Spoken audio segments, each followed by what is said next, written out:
Bonsoir mémoire. Bonsoir. On nous voit pas, hein? Non, on te voit Si, pas. moi on me voit. Toi on te voit pas. Oui, je sais, mais T'as un vous bouton allez bien? avec la caméra en bas. Tant que tu appuies pas dessus, on te voit pas. Tu vois, la caméra elle doit être barrée comme ça. Ouais, c'est possible. Attends. Ouais, bah touche pas à ce bouton et on te verra pas. Ok. Alors, j'espère que tout le monde va bien. Bon, moi, j'ai voulu monter parce que j'ai voulu témoigner de mon apostasie, pardon. Et en fait, je suis ex-musulmane et je vais essayer de pas chialer parce que voilà quoi, j'en ai vu des vertes et des pas mûres. Alors, genre moi, mon père, il est de base, il est chrétien. Et j'ai été baptisée à l'église, mais bon, ça compte pas trop, parce qu'après, en grandissant, j'ai voulu suivre l'islam. Je ne sais pas pour quelle raison. Ma mère, elle l'aime, mais pas vraiment. Je veux pas dire qu'elle est musulmane, parce qu'en fait, c'est plus par appartenance, on va dire. Elle est pas très pratiquante, quoi. Tes amis, Ma peut-être? mère. Ma mère. Non, mais Oui, que mais tes oui, je amis étaient pense. plus musulmans? Oui, en fait, on avait vraiment mon groupe d'amis, c'était vraiment un mix de musulmans et non musulmans. Et je pense que oui, ça a dû jouer une influence sur moi. Et du coup, bah, quand j'ai déménagé à l'étranger, j'ai vu, parce que maintenant je vis à l'étranger, je vis plus en France, ben, j'ai continué à être musulmane, mais je savais pas trop pourquoi je le faisais. J'ai rencontré maintenant l'homme de ma vie, mon cher mari, qui est, on va dire, agnostique, mais il n'est pas pratiquant, il n'a pas de religion, quoi. Et bref. Et lorsque je l'ai connu, on a commencé à lire le Coran ensemble, mais vraiment de fond en comble et tout. Et j'ai un cher ami au travail qui est merveilleux, parce que je pense que c'est un peu grâce à lui, parce que lui, il est complètement... c'est un apostat à 100%, il connaît le Coran par cœur, il a évalué vraiment, c'est, on va dire, l'élève d'Ali Babal, quoi. Et lui, il m'a dit des choses quand j'étais musulmane que je voulais pas accepter, comme bah, l'histoire d'Aïcha, quand il me disait que ben tu sais t'es musulmane mais genre t'es pas supposé être avec un non croyant, t'es pas supposé faire ci ça, et moi je le rejetais complètement. Je disais que l'islam il y a le lire et le comprendre, bref j'étais complètement à la masse quoi. Et donc le jour où j'ai lu certains versets du Coran, ben là je me suis mise à pleurer, j'ai eu de l'anxiété sévère, mais genre de l'anxiété où toutes les 2 secondes je pensais que j'allais mourir. Un jour j'ai voulu essayer de réciter d'apprendre un peu plus la sourate Al-Fatiha. Et rien que de commencer à la réciter, je commençais à trembler. J'arrivais pas genre à faire la prière, quoi. Et donc, une fois, mon mari m'a dit, écoute, là, il y a quelque chose qui cloche, quoi. Donc, moi, ce que j'ai fait, c'est que je me suis dit, bon, là, il faut se poser les bonnes questions. J'ai ouvert un peu le Coran et tout de suite, je l'ai refermé parce que je voulais pas y croire. Je voulais rester musulmane, en fait. Parce que pour moi, c'était la voie de la raison, c'était la vérité absolue, quoi. Et que tous les autres, c'était des koufars. Donc, voilà. Alors que j'étais mariée avec un koufar. Donc, ça faisait pas trop de sens, en fait. J'étais très contradictoire avec moi-même. C'est T'avais quoi peut-être... ta langue natale? Française. Parce que j'ai un accent, peut-être. Non, c'est pour voir si tu parles arabe. Ah, non, pas du tout. T'avais... Je suis africaine, en plus, hein. Je suis noire, hein, mais je parle pas du tout l'arabe. J'ai voulu essayer les cours d'arabe et tout. Après, j'y allais pas. Ce que je faisais pour faire la prière, genre j'achetais, vous savez, je pense que vous connaissez bien, vous savez les audios là où on appuie sur un petit bouton et que ça récite et que ça nous aide à apprendre. Ouais, ouais. C'est des Voilà, petits MP3 de l'époque, là, à voilà, pile. c'est ça. Je faisais ça et bah en fait c'était complètement c'est complètement contradictoire. Je comprenais pas ce que je disais. Je voulais absolument comprendre ce que ça voulait dire en français. Et bah après ça, j'ai complètement craqué, j'ai pleuré, je faisais des crises d'angoisse toutes les 2 secondes.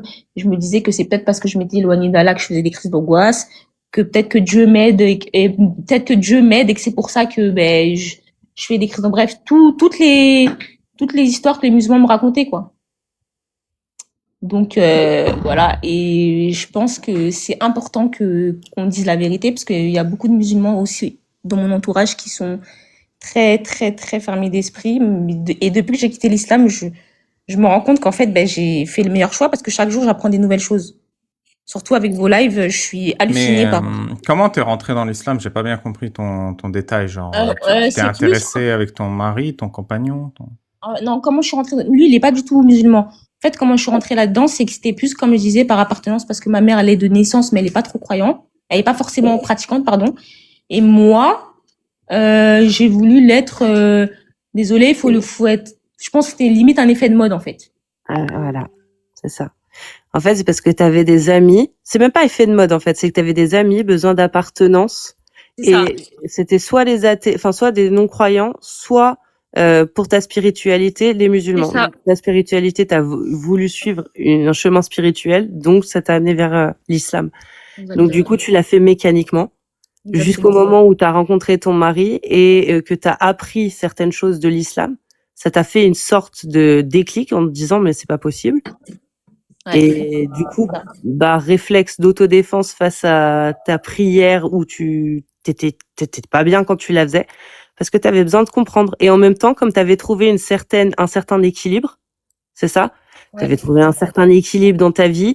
T'avais pas envie de tout bousculer, tout chambouler, parce que tu savais que ça allait te ramener certainement une mauvaise passe dans ta vie. Et du coup, c'est ça. Et ce qui est plus malheureux, exactement. Et ce qui est plus malheureux là, c'est que je l'ai pas dit encore à certains membres de ma famille parce que je sais que malgré le fait qu'ils soient pas pratiquants, pardon, en fait, genre je sais que ça va créer des différends quoi. Je sais que on va pas forcément être d'accord sur plein de choses.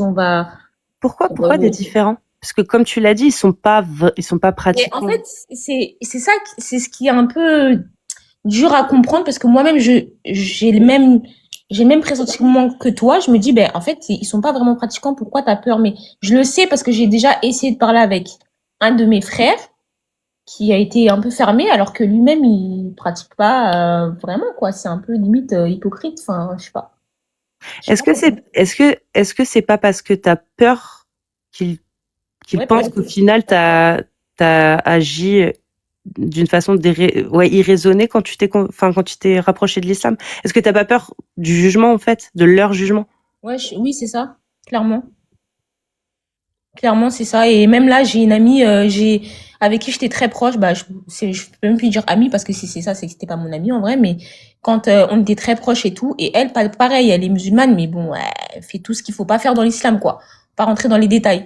Et quand moi je lui donnais des conseils, même à un moment donné, je portais le hijab, elle me disait mais t'es sûre et tout, non, non, non. Et elle me disait oh faut pas le porter. En gros, ça va t'amochir. T'es une très belle femme, tout ça. Et puis au final pour que la fille, quand je lui ai dit, écoute, moi, je suis sortie là-dedans, ça y est, plus personne.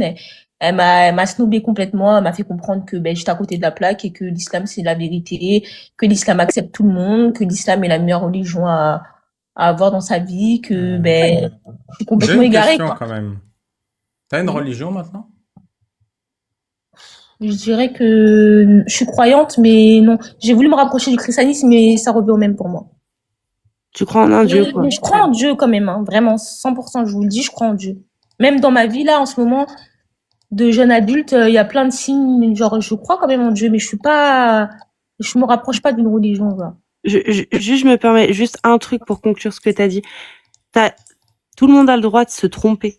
C'est-à-dire que même si tu t'es trompé, même si là, tu admets à tes parents, à ta famille, que tu t'es trompé, t'as le droit, en fait, de te tromper. Et surtout, il y a aucune raison réelle pour qu'ils te jugent. Même s'il y en a peut-être un dans ton entourage qui te jugera, peut-être. Il y a aucune raison. Il y a aucune raison, en fait. Ouais, c'est vrai. Je veux dire, il y a pas d'attache, ils ont pas d'attache avec cette religion. À la rigueur, même peut-être, ça va peut-être même les soulager, certains. Tu vois? Mais bon, t'as raison, mais le truc, c'est trop bizarre, genre, tu sais, ils font le ramadan. Désolée, ça me fait rire quand j'y repense. Ils font le ramadan et tout. Genre, le vendredi, ils vont à la mosquée, pas tous, mais quelques-uns des membres de ma famille font le ramadan, ils coupent le ramadan, mais sans faire du côté de ta mère, prier, comment? De quel côté de ta famille? Du côté de ma mère. Ouais. Mon père, ils sont chrétiens 100%.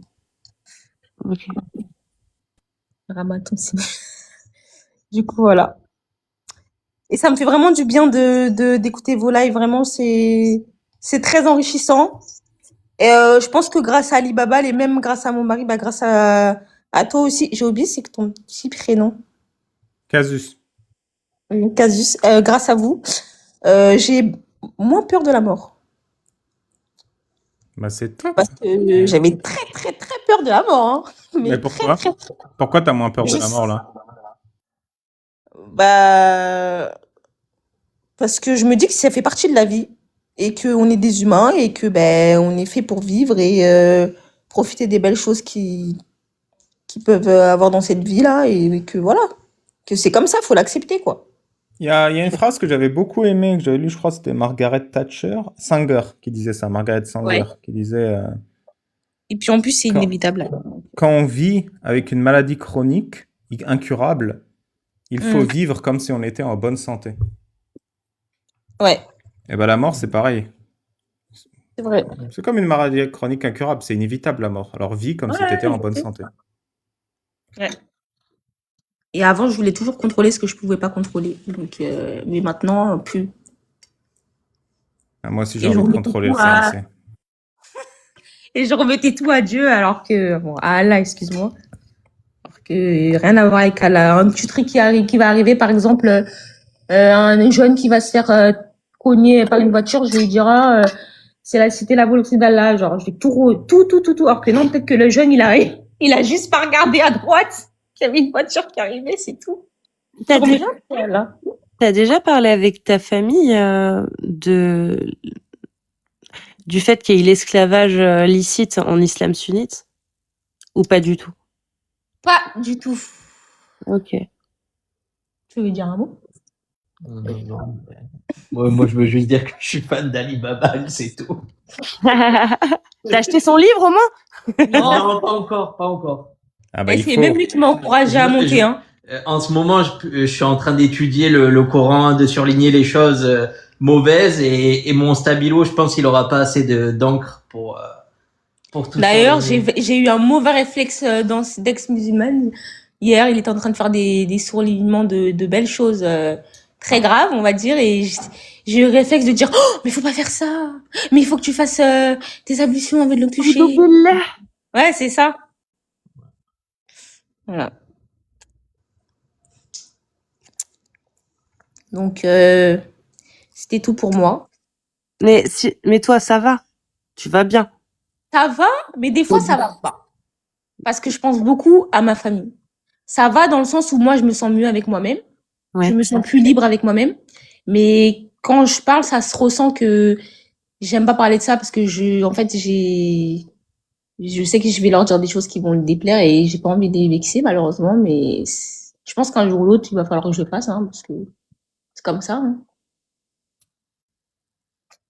Ça va, mais pas tout le temps. Je vais être honnête. Il y a des moments où je suis triste pour eux, quoi, parce que je me dis, vous avez pas besoin de ça, en fait. Bah, tu sais, moi aussi, je l'anticipais beaucoup. Et franchement, les premières fois, c'était très dur, hein. Mais Ah oui? récemment, quand j'ai repris contact avec mes parents, j'ai parlé d'un de mes problèmes de santé à ma mère et qui m'a Ok. fait, je fais des doigts pour toi, donc des invocations. Mhm. Et moi, je lui ai dit, merci, c'est très gentil de penser à moi, mais tu n'es pas une sorcière. Dire des formules magiques pour que je guérisse, ça ne change rien. Je vais aller voir le médecin, je vais aller me traiter et ça va aller mieux. Et c'est bien passé. C'est bien passé. Elle m'a ignoré. Elle m'a fait, ok. Alors qu'avant, c'était un conflit énorme, c'était une colère, et là, c'était juste voilà, une contradiction banale, avec un petit fion, mais... Donc les gens s'habituent aussi. Les gens s'habituent. Ils comprennent que leur amour de toi est au-dessus d'Allah et de Mohammed. Parfois, quand tu as de la chance. Ouais. Moi, j'ai une question. Est-ce que justement, t'as pas eu peur de décevoir tes parents? Parce que ça doit être ça, en fait. C'est surtout le fait de décevoir tes parents sur le fait que tu leur dises, moi, je crois plus en Dieu, enfin, je crois plus en Ah si, Allah. mais cette déception, tu sais, c'était il y a 10 ans. Hein. Je les ai déçus il y a 10 ans, là. C'est bon, ils ont fini par digérer. Mais tu sais, c'est pas vraiment de la déception, hein, qu'ils ressentent. Je pense que c'est de la peur. Ils sont terrorisés à l'idée de se faire torturer en enfer parce que leur fils est mécréant. Mhm. Ils sont C'est ça. terrorisés à l'idée que leur fils se fasse torturer en enfer aussi. Mhm. Oui, mais ça, c'est inévitable. Dans le Coran, c'est marqué que tout le monde passera par l'enfer dans tous les cas. Ouais, mais il y a une dose. Il faut savoir doser. Oui, je suis d'accord, je suis tout à fait d'accord. Donc, qu'est-ce que vous me conseillerez de leur dire? Bah, t'as l'excellent livre de Majid Kasha, ex-musulman, le guide de survie. La question que tu veux savoir, c'est Qu'est-ce que tu veux obtenir avec eux? Est-ce que déjà tu as peur d'eux? Est-ce que Pas du déjà... tout. Bah du coup, En j'ai fait, rien... c'est Si pas... t'as pas peur d'eux, j'ai rien à te Ouais. conseiller. Parle-leur normalement. Dis-leur ce que tu ressens. Si tu as confiance qu'ils respectent tes sentiments et tes idées, bah, parle-leur. Hein. Hésite pas. Au contraire, tu vas faire du bien à tout le monde et à toi-même. Ouais. Et tu vas normaliser l'idée qu'on peut en parler. Donc, moi, je te dis, je vais pas te conseiller ce que tu dois dire, ce que tu dois pas dire, à qui tu dois dire. Si tu as une relation saine avec eux, bah, parle-leur comme Ouais, une en plus, adulte. notre relation, elle est très saine, on s'entend tous très bien. Mais de c'est toute juste façon, que... tu m'as dit, ton père, il est chrétien et ta mère, elle est même pas Ah bah lui, musulmane. il est très content. C'est le seul à qui je l'ai dit d'ailleurs. Il l'a gardé pour lui. Alors lui, Non, mais il est très ça va être aise. De quoi tu te casses la tête, là? Ouais, c'est vrai. Ils sont déjà tous soulagés du côté de ton père. Ah non, mais lui, il était waouh, en extase. Hein, Ouais, le problème, c'est que ça repart dans l'autre Ouais, sens, c'est ça. c'est-à-dire oh, grâce à Jésus, machin, et j'ai envoyé Jésus pour toi. Ouais, Et puis, Hamdoul Jésus, Non, il ouais. m'a- Hamdoul Jésus. Hamdoul Jésus, Il ouais. m'a dit, j'ai beaucoup prié pour toi. Tu le savais pas. Tu lui dis Abdoul Jésus, tu le trolls. Ouais, c'est ça. Ok. L'humour, ça marche bien. Ah. Ça adoucit. Alors, ce qui est sûr que dans le meilleur des mondes, c'est que quand elles le disent à sa famille, à ce moment-là, eux, ils aient un déclic aussi et qu'ils se disent non, c'est pas possible ce qui a marqué dans le Coran, c'est pas possible Non, mais tous les hadiths et tout, et que à ce moment-là, ils disent ok, nous aussi on sort, ça ce serait le meilleur des mondes, quoi, parce que en fait, ce qui fait mal au travers de ça, c'est de voir des gens que on aime qui sont dans le déni et qui arrivent même pas à comprendre qu'il y a des choses mal, quoi, là-dedans, quoi. C'est qu'il y a plus de mal que de bien, d'ailleurs. On est d'accord que les Noirs, c'était des esclaves. Il y a beaucoup d'esclaves noirs, on est d'accord sur ça. De toutes les couleurs, les esclaves. Ouais, en de islam. toutes les couleurs, oui, Vraiment, mais il y a eu des Noirs aussi. Ils étaient pas racistes là-dessus. Ouais, ils avaient toutes les couleurs, les esclaves. Juste les noirs, c'était les plus faciles à cueillir. Ok, parce que moi, quand j'en parle, je suis vue comme une folle. Hein. J'en ai déjà parlé. Non, des Noirs qui faisaient déjà partie de l'islam. Le premier peuple à être musulman, c'était des Noirs. En tout cas. Tu sais, il n'y a pas un seul pays musulman où c'est pas la peine de mort si tu dis que Mohammed était noir.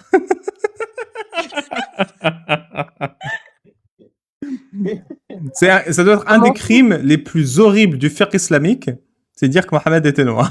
Parce que c'est un mensonge. Il y a des hadiths où on apprend que la cuisse du prophète était blanche. Donc, Ses aisselles aussi, ses aisselles. les aisselles aussi. Wow. On l'appelait Mohammed à la blanche cuisse d'ailleurs. J'espère que ce sera le titre d'un des chapitres de tes prochains livres. Et je me demande pourquoi il y a autant de musulmans. C'est hallucinant. Parce qu'ils ont interdit de traduire en français. Du coup, ils apprennent en arabe phonétiquement sans savoir dans leur langue locale. C'est pour ça qu'il y en a beaucoup qui ont le Coran qui est en arabe chez eux. Et c'est vrai, 2 esclaves noirs valent un esclave blanc pour Mohammed. Oh my God. Ah, c'est bien foutu comme religion. Hein. On a des amis sénégalais aussi qui On peut témoigner de ça. Qui sont complètement endoctrinés, quoi. On peut pas parler avec eux de ça. Je peux même pas toucher le Coran devant eux parce que ils disent que si t'as pas fait tes ablutions, c'est une abomination de faire ça. En gros, t'es un mécréant, machin. Et que lui, je lui ai demandé s'il avait lu le Coran. Je lui ai dit, mais t'as lu le Coran pour savoir un peu qu'est-ce qui se passe dedans? Il a dit non, j'ai vu une vidéo YouTube et grâce à ça, je sais que toute la science, tout ça, tout est résolu là-dedans et donc moi je crois au Coran grâce à ça. Et je dis mais tu l'as pas lu? Il me dit non, c'est pas ma langue. Je dis mais il est traduit. Il me dit oui, mais c'est parce que Dieu a choisi que ça sera donc, la langue. Il met tous les efforts possibles pour ne pas comprendre ce qu'il croit. Oui, Exactement, c'est ça. Exactement. Mais comme je lui ai sorti un de tes arguments, je lui ai dit mais si c'est le livre sacré, c'est Dieu qui l'a écrit ce livre. Pourquoi tu l'as pas lu? C'est quand même dingue qu'il y ait un livre qui a été créé par Dieu, celui qui a créé l'univers, et toi tu le lis pas. Ça t'intéresse pas, ouais. Donc tu veux pas savoir ce qu'il a à te dire, Dieu. Non, Ouais, il a c'est ça. Mais c'est incroyable. C'est incroyable. Et il lui a dit clairement, c'est Dieu qui t'a donné ta façon de penser, c'est grâce à Allah que tu penses, la manière dont tu penses, que là, déjà, si tu t'intéresses à ça, c'est que tu peux potentiellement te convertir. Après, je dis, bah non, au contraire, Non, t'es complètement à la masse, pas il du est en tout. train de te, non, au contraire, pas du tout, il connaît très bien le Coran, c'est justement pour ça qu'il va jamais se convertir à l'islam. Et il lui dit que non, que lui, il est persuadé que c'est grâce à Allah qu'il pense comme ça et qu'il faut qu'il aille Que chercher tout est plus créé, loin, bref. machin. Oui, oui, bien sûr. Bien sûr.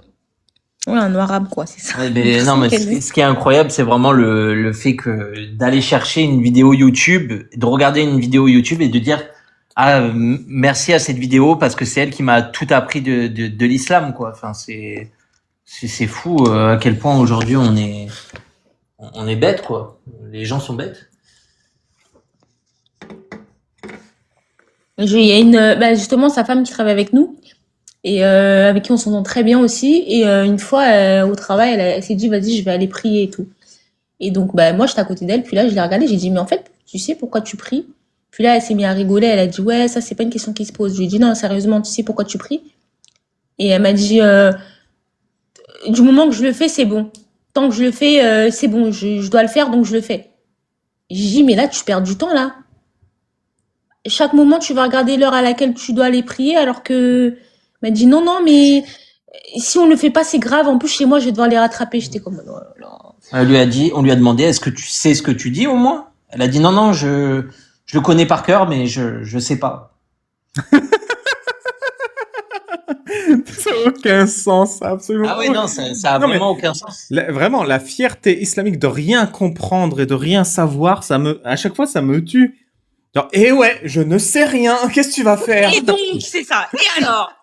Pareil, il y a un ami, en plus, c'est tous des musulmans, c'était pauvres, C'est ça. Marocain, algérien, on lui a dit, mais en fait, pourquoi tu pries toi aussi? Mais parce que, et après, mon mari lui avait dit, mais est-ce que toi, par exemple, t'as peur de la mort? Il lui dit, mais il faut avoir peur! Il faut avoir peur! Allah nous pousse à avoir peur. C'est grâce à Allah qu'on ait peur. Parce que si on n'a pas peur, c'est pas normal. Toi, t'as pas peur de la mort, c'est pas normal. Il faut que tu te convertisses, il faut que t'es sur le droit chemin. Et on lui a dit, mais frérot, tu fumes du shit, t'as une copine, mais par contre, tu forniques avec d'autres femmes. Tu dis que c'est ta femme, mais tu l'as même pas mariée. Bref, tu fais tout ce qu'il faut pas faire. Et il dit oui, mais Allah me l'autorise. Du moment que après je fais mes prières, c'est les. C'est surtout qu'il a demandé à un imam. Il a demandé à un imam Ouais. chez lui. Nous, on vit au Canada et à Montréal et il allait demander à son imam et son imam a dit écoute, tu peux tout faire, tu peux tu peux forniquer, tu peux fumer, tu peux boire, mais à partir du moment où tu fais tes 5 prières par jour, c'est bon. Et du coup, Ouais. lui, il se dit, il y a pas de problème, Ouais, je c'est peux ça. continuer mon style de vie, mais voilà. Donc, Et il lui a dit que si l'islam, si c'était pas un musulman, il aurait fait pire que ça. Ouais. Ça aurait été quelqu'un de démoniaque. Et je lui ai donné l'exemple d'une personne. Je lui ai dit, mais si une personne, dans ce cas-là, imaginons il y a un Dieu. J'ai dit donc dans ce cas-là, s'il y a un Dieu et qu'il y a quelqu'un qui a fait des bonnes actions toute sa vie, il a pas péché, ça a été un homme incroyable toute sa vie, il a fait des dons, il a aidé les orphelins, il a aidé tout le monde et tout, mais juste il croit pas en Dieu, il croit pas en Allah. Il a dit il va en enfer. Je dis mais c'est pas logique. Tu dis que ton Dieu il est comment on appelle ça miséricordieux et qu'il est censé accepter. Ouais, mais il dit mais non, si on croit pas à Allah, on va pas au paradis, c'est tout. On va en enfer. Donc c'est dingue que même si tu fais des mauvaises choses, mais si t'es croyant, à ce moment-là, oui, t'as le paradis. Mais si t'es pas croyant mais que tu fais des bonnes choses, il y a rien qui fonctionne dans leur raisonnement. Et j'ai l'impression qu'on peut pas parler avec eux, quoi. Et pourtant on en a plein d'amis musulmans justement, et on aimerait les sortir de cette aliénation, quoi. C'est assez compliqué. C'est assez compliqué. Malheureusement, tu sais, pour devenir bon à la course, faut courir tous les jours pendant 6 mois, 1 an. Et à la fin, t'es bon à la course. Et pour sortir tes potes de l'aliénation islamique, il va falloir courir longtemps. Parfois, ça prend 3 jours, parfois, ça prend 10 ans. Mais ce qui est important, c'est la rigueur et ne jamais lâcher. En fait, l'islam utilise la paresse humaine pour s'émanciper, parce que tu gagnes pas grand-chose à faire autant de travail pour quelqu'un dont tu te soucies et qui à la fin t'es même pas sûr qu'il se soucie de toi. C'est exactement ça, c'est comme moi, tu vois, je fais ce boulot, mais je sais pas à la fin. C'est juste une loterie. L'objectif, c'est de tellement fracasser l'autorité religieuse que plus aucun musulman, au bout de 3, 4, 5, 10 ans, ne les prenne au sérieux. Et ça marche, hein. Là, ça fait 2 ans que je fais ce boulot, et il n'y a plus un seul savant de l'islam du web qui s'exprime sans que tout le monde lui saute dessus. Tu vois.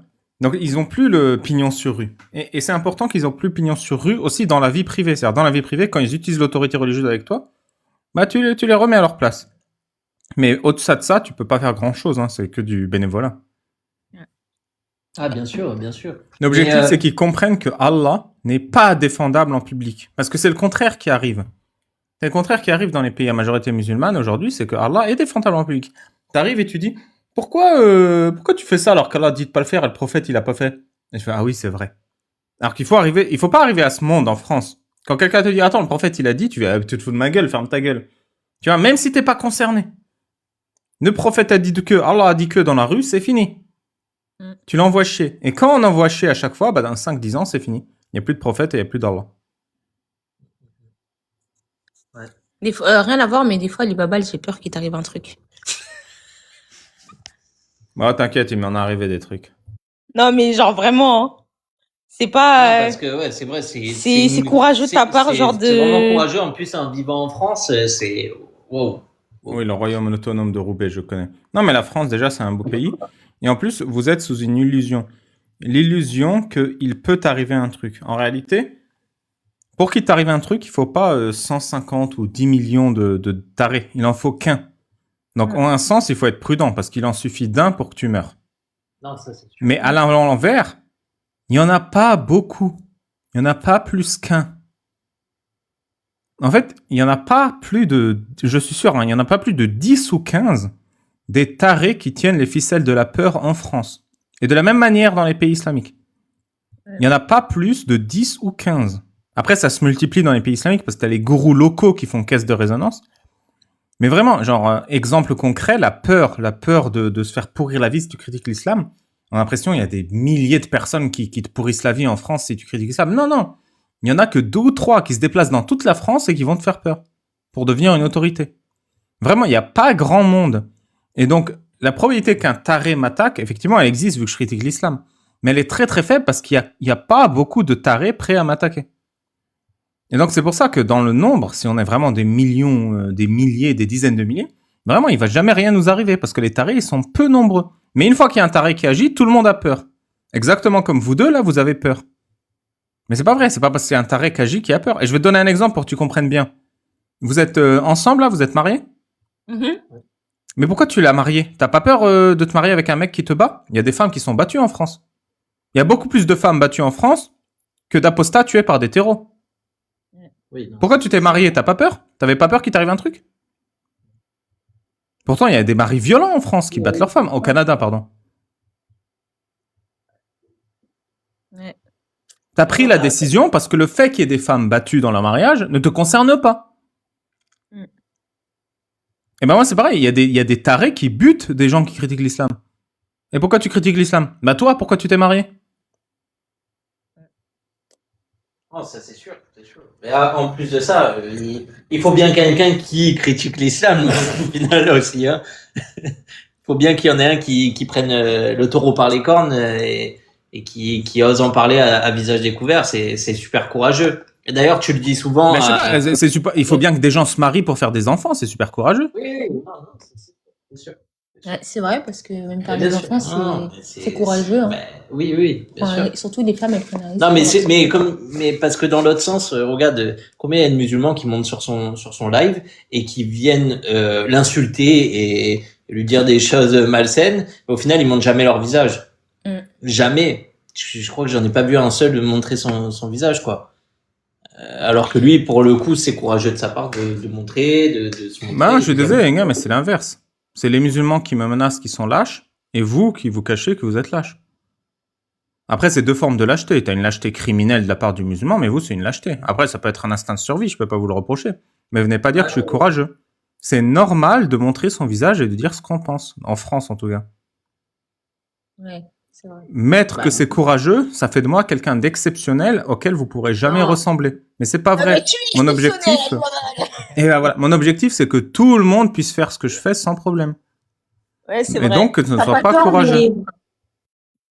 Oui, mais mais quand même. pour nous qui avons entre 20 et 30 ans, dans la France dans laquelle on a grandi, ben, pour nous, c'est un acte courageux parce que c'est vrai qu'on a vu que les gens, ben, pour prendre parole, ben, c'est un peu compliqué. Ils sont directement lynchés. C'est vrai, t'as pris parole et tu t'es fait lyncher en France, c'est pour ça que t'as arrêté? Non, mais je parle sur les réseaux sociaux, par Qui exemple. s'est fait lyncher?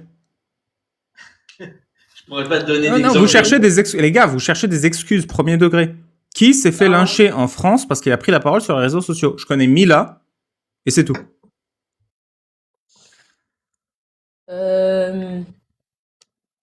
Faut chercher. Hein. Il a pas tort. Hein. En vrai, on Oui, n'a pas vous d'exemple. cherchez des excuses, vous fantasmez une peur. C'est humain. Vous êtes un être humain. Pour survivre, les êtres humains, quand ils ont un exemple d'un mec qui subit un truc horrible, eh ben, ils deviennent lâches. C'est normal. On est tous des lâches descendants de lâches. On est tous des lâches descendants de lâches. Je peux pas vous reprocher d'être humain. Mais de la même manière, on est tous nés tout nus. Est-ce que vous voulez rester tout nus toute votre vie? Ben non. Vous vous habillez. Les êtres humains sont des créatures artificielles. Et être lâche, c'est naturel. Et ne pas être lâche, c'est artificiel. Mais ça veut pas dire que c'est mauvais. De la même manière que s'habiller, c'est pas mauvais. Donc, exprimez-vous et prenez votre place. Le fait de vous chercher des excuses et de me ériger comme héros courageux, ça contribue au climat dans lequel vous allez vous faire écraser de plus en plus. Ce n'est pas être un héros courageux de s'exprimer à visage découvert sur l'islam en France. C'est normal. Et un héros courageux, c'est quelqu'un qui critique l'islam à visage découvert au Maroc, en Algérie, en Syrie. Ça, c'est être un héros courageux. Nous sommes en France. Ouais, non, il n'a mais pas tort. T'as tout à fait raison. C'est bon, on retire ce qu'on a dit. Ouais. non, mais il a tout à fait raison. Notamment que, par exemple, en France, ben, ça fait plus longtemps que, par exemple, le christianisme est critiquable que l'islam, par exemple, aussi. Parce que on a 100 ans de héros courageux qui ont critiqué le christianisme à visage découvert. Ouais, oui, t'as tout à fait raison. C'est quelqu'un d'autre qui a fait le boulot à ta place et tu fais « Oh, le christianisme est critiquable, mais pas l'islam. Il faudrait que quelqu'un fasse le boulot à ma place. » Mon pote, la France et le Canada et la terre entière, elle appartient à ceux qui les prennent. Si vous prenez pas, bah il y a les gens qui vous haïssent qui vont la prendre à votre place. Ouais. Et je suis content qu'on m'insulte en se cachant. Parce que la peur que vous avez, vous ressentez, je suis en train de la transférer sur eux. C'est eux maintenant qui ont peur et qui se cachent. Vous dites, en France, tout le monde nous tombe dessus quand on critique l'islam, c'est pas vrai. Moi, ce que je constate, c'est qu'en France, tout le monde te tombe dessus quand tu insultes et tu défends l'islam en menaçant de mort maintenant. J'ai inversé la tendance et vous pédalez à reculons. Vous dites, non, il faut pas que les terreaux se cachent pour insulter, il faut que ce soit moi qui me cache. Non.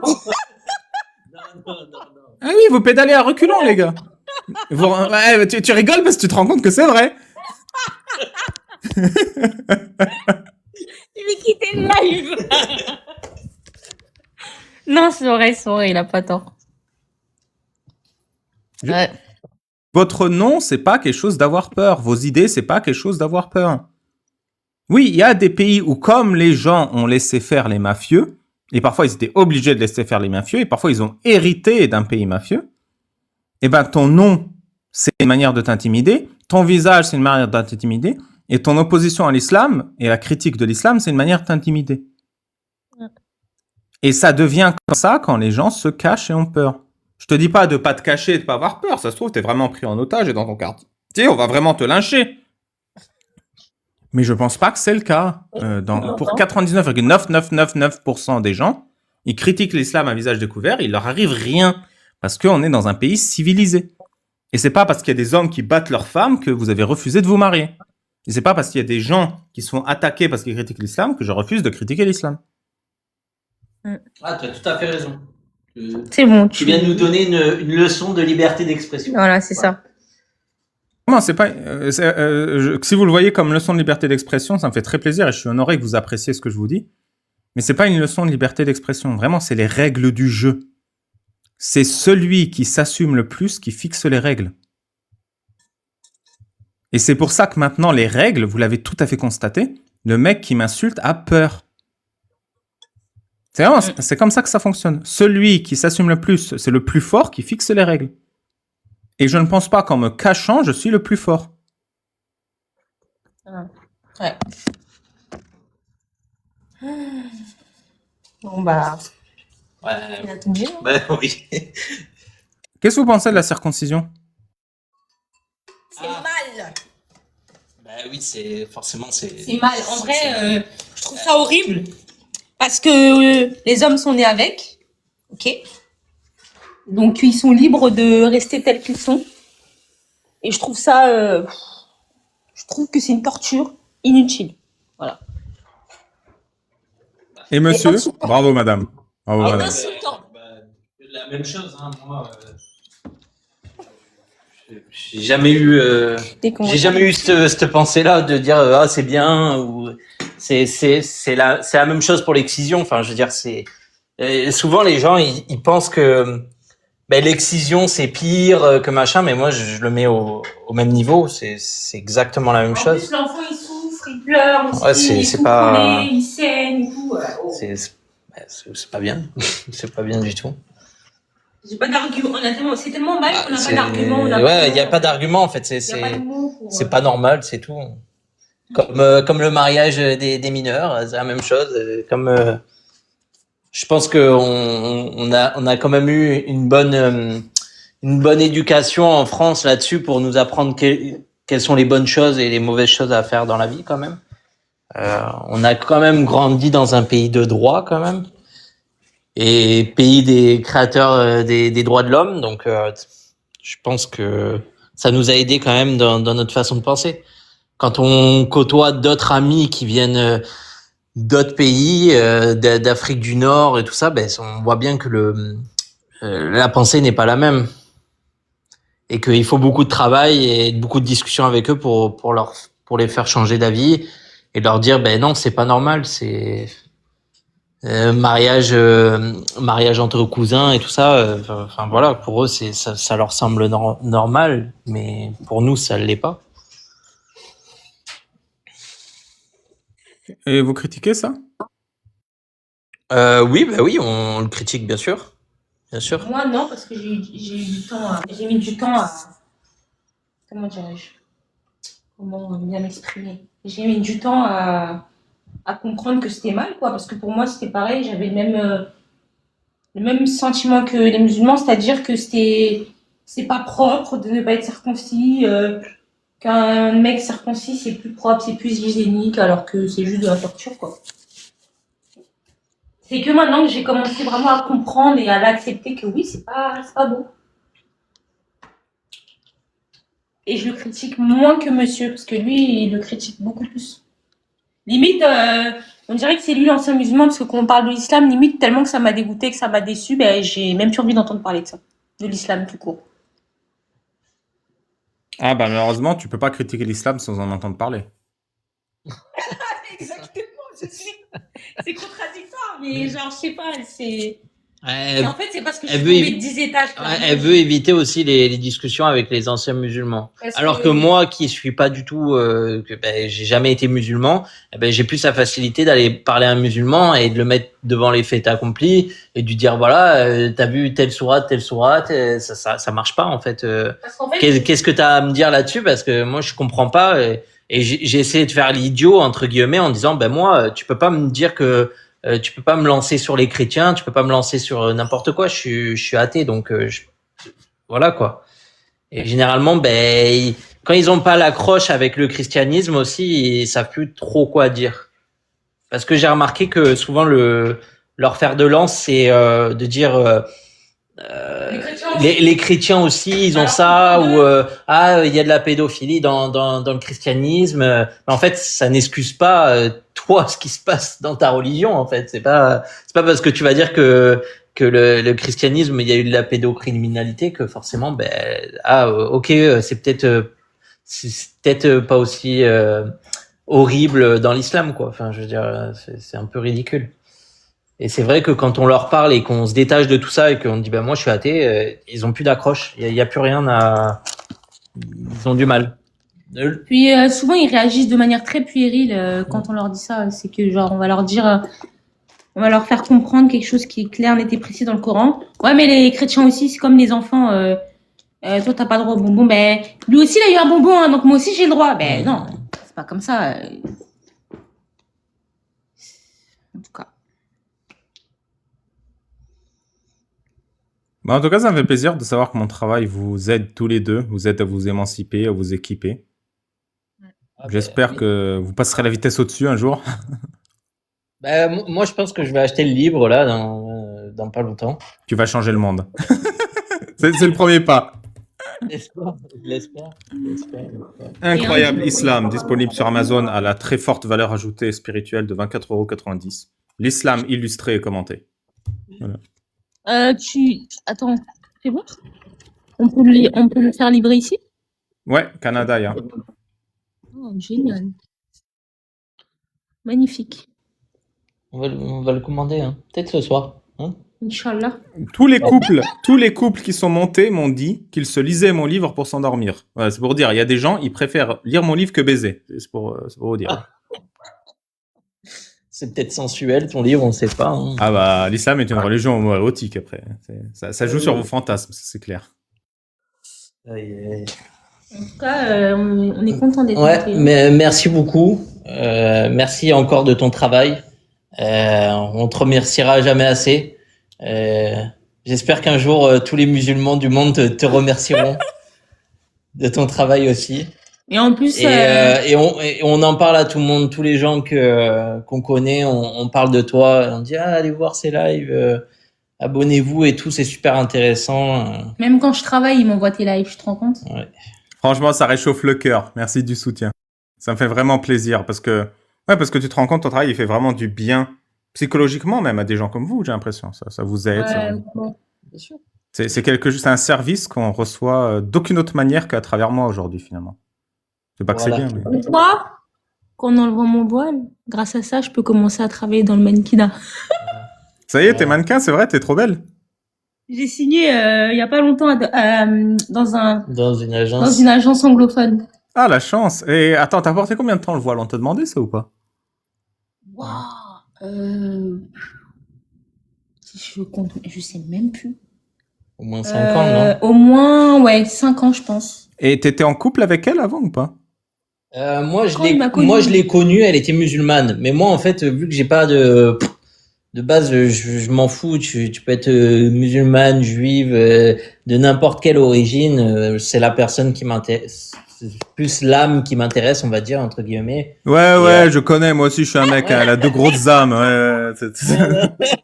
Non, mais c'est ça. Et puis, et en fait, c'est ça. Quand elle a commencé à faire de l'anxiété, moi, je lui ai dit, ben, écoute, si t'as une religion, normalement, il m'a cassé, hein. t'es censé prier et la prière, cassé, normalement, c'est censé faire du bien pour les religieux. On est d'accord? Et puis, ben, quand elle s'est mise à prier alors que ça allait encore plus mal, quoi. Elle avait l'impression qu'elle allait mourir alors qu'elle priait pour son tout Dieu allait bien. Allah, quoi. Donc, c'est le moment où tu réalises que mettre les fesses en l'air ne sert à rien. Parce que vraiment, c'est ça. Les positions de prière, et là je le dis premier degré, pas en tant que critique de l'islam, les positions que tu prends pendant la prière, toutes les prières, hein, mais là je parle de la prière islamique, ne servent à rien. C'est vrai.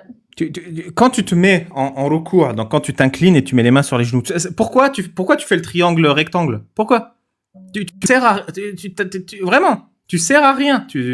vaut mieux faire du yoga, quoi. Vraiment. Même le yoga, c'est pareil. Mais tu sers pas. T'as pas fait une différence sur le monde. T'as pas. À la rigueur, si ton objectif c'est de t'étirer, oui, faire la prière sert, tu vois. Ça sert un objectif, tu vois. J'ai besoin de m'étirer, je mets les bras comme ça et je me touche les doigts dans le dos. Très bien, ça sert à l'objectif. Mais la prière ne sert pas à un objectif fixé. Elle sert à rien. Ouais, effectivement. Le yoga, c'est pareil, hein, c'est un délire. Hein, c'est je suis connecté à la terre, je suis connecté à l'univers, je suis connecté à Allah. Hein. Le yoga, c'est le même délire que la prière islamique. Hein, faut pas exagérer. Je pense qu'il y a il y a quand même plus de bienfaits qui ont été reconnus du yoga que de l'islam, non? Non, c'est une prière. Hein, après, on peut dire qu'il y a plus de bienfaits à la prière islamique qu'à la prière chrétienne qui consiste à se mettre sur les genoux et mettre les mains comme ça. Oui, si tu fais plus de mouvements, il y a plus d'efforts, mais c'est tout. Le yoga, c'est de la prière, c'est pour t'endoctriner par un gourou. C'est comme la prière islamique. C'est juste qu'elle a un différent marketing. Le sport a des bienfaits. Comme Oui, tu oui. rapproches le yoga du sport, mais tu commences Oui, à faire la c'est prière vrai. islamique en t'étirant, bah ça devient aussi plus de bienfaits. Tu vois? C'est plus de ça que je voulais parler, c'est de dire que, ben, tu sais, dans le yoga, enfin, nous, comme on le voit aujourd'hui, c'est plus un sport que les gens pratiquent, des étirements, tout ça, quoi. Mais le sport et les étirements, c'est un bienfait. Le yoga est une Oui, bien sûr. spiritualité débile. C'est ça que je veux dire. Ouais, C'est une ouais, ouais. spiritualité où tu te connectes à la terre, où tu remercies l'univers d'être en vie, où tu sais. C'est juste vous l'avez glamourisé. Voilà, et ça arrivera à l'islam. Hein. Demain, on fera de la prière islamique pour s'étirer, hein, t'inquiète. Inch Baba, là. Inch babal, ouais. Ah, Kassou, elle est partie? Non, elle est là. C'est juste qu'elle parle pas. Elle est dans sa douche, dans son bain, elle s'est endormie. Elle est géniale, Faut elle peut-être aussi. la réveiller, non? Vous savez comment on la réveille? On fait Cassus, Cassus, Cassus, Cassus, Cassus, Cassus jusqu'à qu'elle se réveille. Ah, il est pas là, le monsieur, comment il s'appelle? Je sais pas. Moshe? Oui. Non, Lui, j'imagine. c'est drôle. Amir Aposta, tu veux dire? Oui, Oui, Amir Aposta. Souvent, il parle pas trop, et puis là, après, il intervient d'un coup, et là, Non, c'est il fou. est en train de coucher avec ses conquêtes. Il peut pas tenir sa bite, Casus. Amir, c'est ça le problème. Bon. C'est pas ton humour. Ça me Pardon, choque. c'est des rêves, pardon. C'est des rêves. Ah, ok. Ouais, je pense que ton mec, il a les rêves, il t'expliquera. Il t'expliquera tout le drame Aposta. Mais lui, il a plus de rêves que moi. Il est chaud, hein. Des fois, je me dis, franchement, Moi, je bien. me tape un live un jour, je crois. À chaque fois, Et avant qu'on finisse, je voulais te demander, tu me dis hein, si vous pouvez dire non, hein, mais vous êtes des adultes, donc tu peux avoir une photo avant-après avec le voile? Bah attends, t'as une mannequin, j'ai envie de voir. si tu veux, tu lui enverras. Tu lui enverras. Ouais, je m'emballe. Non, attends, c'est une femme libre, elle fait ce qu'elle veut. Voilà, alibabal.fr pour mon email. Voilà, tu dis pas, monsieur. Non, je déconne. Non, mais si tu envoies, ça m'intéresse par curiosité. Un truc décent, hein, t'inquiète, c'est juste pour voir. Ça va être Il a pas demandé des photos à poil, hein. Je sais. Ouais, j'ai pas demandé une photo. Après, tu fais ce que tu veux. Non, mais question sur le voile. Du coup, ton père était très heureux, mais comment il vivait le fait que tu sois voilé? Comment ta famille vivait que tu sois voilé? Mon père, on se voyait pas beaucoup, donc ça fait que lui, il avait vraiment pas vu que je portais le foulard. Enfin, il n'avait pas compris que je portais le voile, pardon, parce que je le mettais de différentes manières. Ma mère, elle s'en foutait un peu, mais elle voulait pas que je commence à mettre genre le gilbeb et tout. Elle me disait bon, tu peux le porter, ok, mais vas-y, mais calme-toi, genre, parce qu'elle, elle est pas voilée. Et elle trouve que surtout nous, les jeunes filles, ça sert à rien, et puis faut qu'on reste naturel, tel qu'on est et tout. Et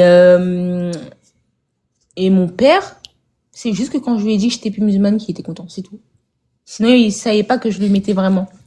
Les musulmans disent que le voile protège de harcèlement. Est-ce que tu as déjà subi du harcèlement avant? Ouais. Ça, c'est pas vrai. Vas-y, raconte. Là, on a senti que t'es noir. Là, j'ai senti ton. C'est pas vrai. Hein. T'es quoi? T'es sénégalaise? Je suis ivoirienne. Ouais, là, j'ai senti j'ai entendu ta couleur de peau. Pas du tout. Pas du tout.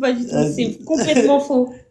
Au contraire, surtout, j'aime pas dire ça, mais par exemple, les Maghrébins, voilà, quoi. Tout le temps dans la rue, des fois, pour rigoler, mais c'est pas drôle, clairement.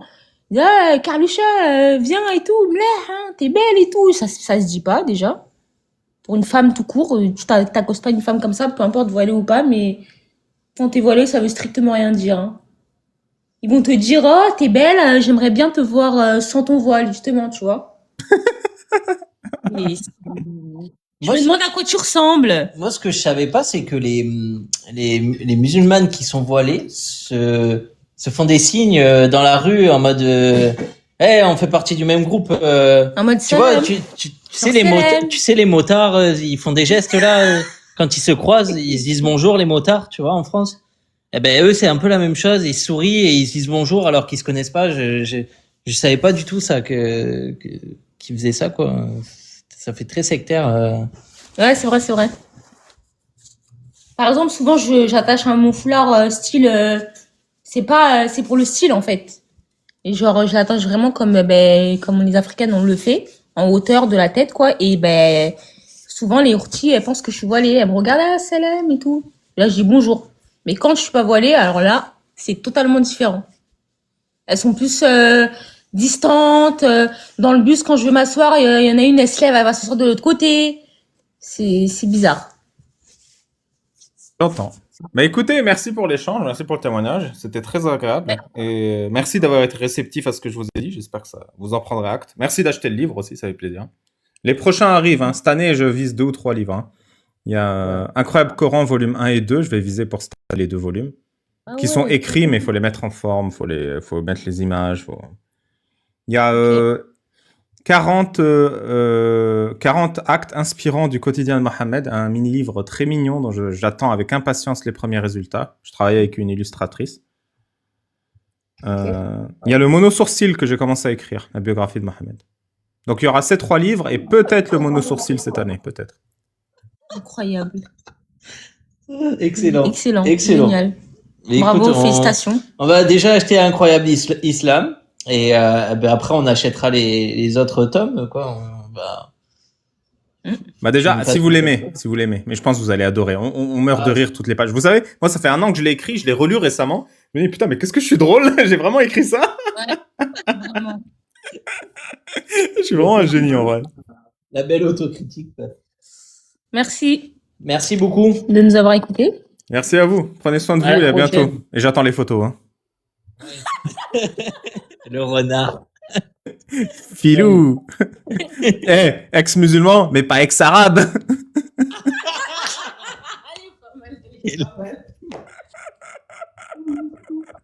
Ciao, ciao.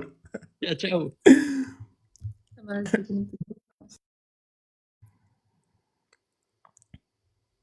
Si vous n'arrivez pas à partir, il faut dire « Oh, meilleur imam laïque de France, fais-nous descendre ».